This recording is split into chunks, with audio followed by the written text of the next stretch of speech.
Have you ever felt like your life was stuck on repeat? Like the same thing keeps happening to you over and over and over again. You end up in the same kind of relationship with the same kind of person, even though you say that this time, it's really different. No, really, it is. You end up on the same kind of diet for that last 20 pounds that you need to lose, only to be defeated. Why does this happen to us? If you take a step back and really look at your life, you'll see that there are patterns that happen, aren't there? And these patterns keep repeating themselves over and over again. The patterns haven't changed because we haven't changed, and neither have our beliefs. We're all at least a little familiar with the subconscious mind. It's that fascinating part of our brain that drives our behavior. And it's responsible for every single thing that we do. Every decision, every action, every thought, every feeling, every emotion comes from the subconscious mind. In fact, neuroscientists have now found that 95% of everything we do comes from the subconscious mind. That means only 5% comes from our conscious mind. The job of the subconscious is to keep you safe. Beliefs that we have come from our subconscious mind, and they are formulated from the age of 0 to 6. That's when we're looking to our parents for approval, right? We want to make sure that we're behaving in a way that meets their approval, and then we know when they have disapproval. Now, your parents have taught you beliefs because their parents have taught them, and so on and so forth. Some of these beliefs have been great, like be a good person, don't steal, don't touch a hot stove, don't run in the street. But some of these beliefs that you have today have been handed down from generation to generation, and it's just what you think is normal. You might have beliefs today like, I'll never have enough money, or I'm afraid of failure, or I could never be in a relationship with that person. Over the last 100 years, we found more than ever about the subconscious mind. We've tried so many different therapies to try to unlock its potential. We've tried classic couch therapy, shock therapy, even lobotomies. Positive thinking and affirmations only get you so far. Over the last 100 years, we still need a gentle, speedy, and effective way to alter our deepest patterns.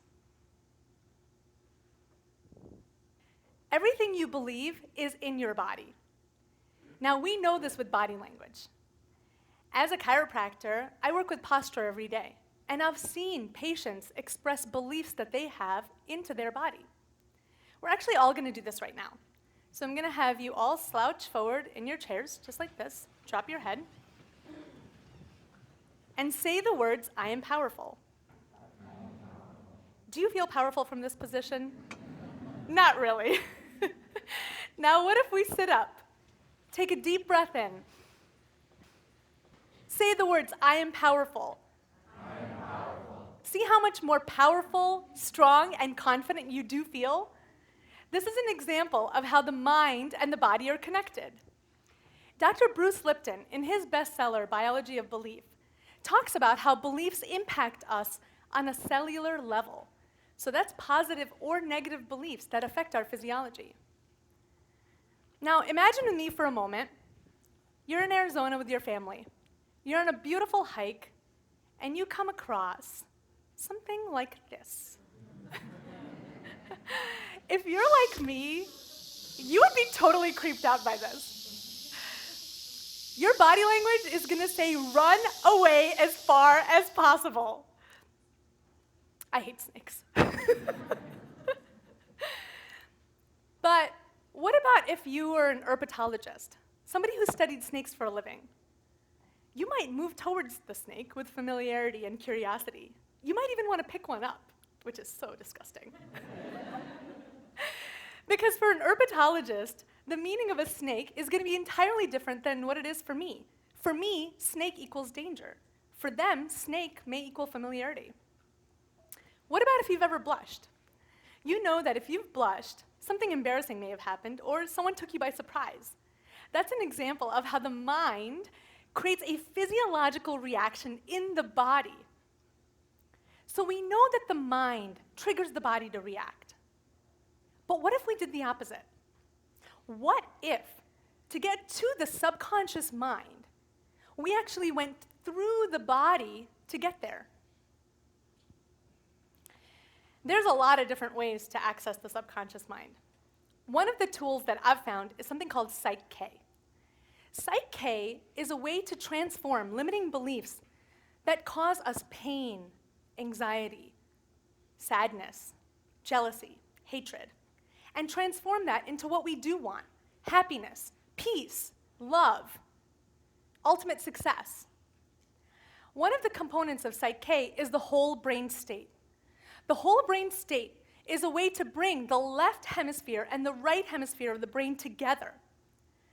The whole brain state is a place where you can have the ability to make better decisions, be more relaxed, more in harmony with your body, more in tune. It's from here you can actually change those subconscious beliefs. Now we know that the left hemisphere of the brain controls the right side of the body, and the right hemisphere of the brain controls the left side of the body. We also know that we've identified ourselves as either left-brained or right-brained.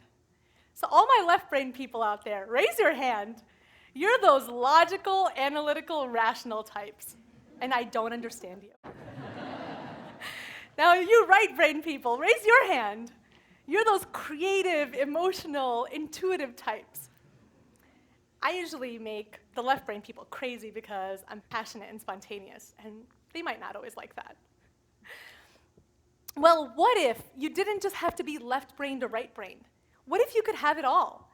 What if you could be logical and creative? What if you could be intellectual and intuitive? The whole brain state actually does that for us. It's a way to be able to bring both hemispheres of the body together, and it increases communication between the corpus callosum. They actually did a study with 125 participants where they found that 98% of them were able to get into the whole brain state within 10 minutes. Neuroscientists have found that while we access this whole brain state, we're more at peace, we're more in harmony, we have better relationships. This is an example of a woman who underwent one of these studies. She actually was a tyrant for a leader. She worked in a business, but people hated working for her. She had uncontrollable anger. She didn't have the best relationships, you could say. Well, when she underwent the whole brain state and did a Psych-K balance, the results were pretty amazing. Within about 2 weeks, her relationships changed. Her leadership style flourished. She had improved communication, more harmony. She was kinder, more compassionate, but she wasn't just using her intellect, she was using her intuition to make decisions. In this situation, you can see that she's moving into a bilateral, symmetrical pattern, and that's what the whole brain state does. Now, I was actually pretty skeptical when I started using this work. I didn't really think it was gonna work. But when I started seeing changes in myself and in my clients, it was pretty amazing. So I had a gentleman that came in to work with me. He'd been trying to work on this book for years. He was at a standstill. He tried everything. And once we started unlocking his subconscious beliefs, we found that he was so afraid of what people were going to think of his work. So that's why he was at a standstill. So once we started transforming that, he's actually on a book tour right now. And he finished his book in a matter of months. It's pretty awesome. I've seen this work with businesses, where we work with not just the subconscious beliefs of the CEO, but the whole team, where we want to make sure that everybody's on the same page. And what does that mean? Improved relationships, increased efficiency, more productivity, and eventually increased profits. Now, I want you to imagine with me for a moment a time in your life where you felt like you couldn't speak up. It just didn't seem safe to talk. Maybe you had a lump in your throat. That was me every day as a kid growing up in Brooklyn. I was the daughter of immigrant parents, and America was really overwhelming. I wanted to speak up, but I just felt like I couldn't. Fast forward to my time as a young woman. I entered situations where I felt like I couldn't speak up and it wasn't safe to even stand up for myself.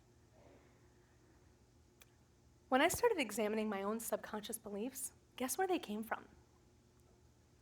We all have challenges and experiences that have happened to us in childhood that now translate into pain or struggle as an adult. I'm a true testament to this work. Working with my own subconscious beliefs, I'm actually a speaker. I work all around the world on different stages. I'm able to express myself, use my voice comfortably, naturally, and easily.